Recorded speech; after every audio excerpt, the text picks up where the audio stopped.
কিছুদিন আগে একটা খবর দেখলাম। মেট্রো রেলে একজন অসুস্থ মহিলা দাঁড়িয়ে কাঁপছিলেন। শরীর এতটাই খারাপ ছিল যে ঠিকমতো দাঁড়িয়েও থাকতে পারছিলেন না।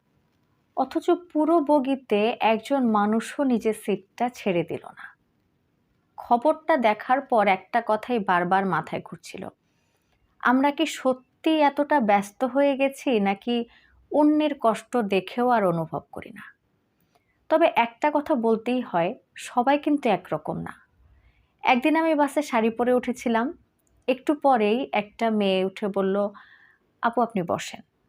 আমি বললাম, না আপনি বসেন, আমার দাঁড়িয়ে থাকতে সমস্যা হবে না।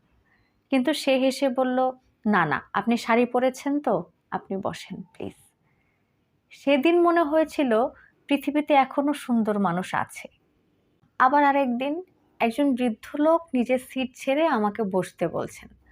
আমি অনেকবার না করেছি, কিন্তু তিনি এতটাই আন্তরিক ছিলেন, শেষ পর্যন্ত আমাকে বসতেই হয়েছে। ঠিক আবার উল্টো ঘটনাও তো দেখি। বাসে একজন বৃদ্ধ দাঁড়িয়ে আছেন, সবাই মোবাইলে ব্যস্ত। গর্ভবতী একজন নারী কষ্ট করে দাঁড়িয়ে আছেন, কিন্তু কেউ না দেখার ভান করছে।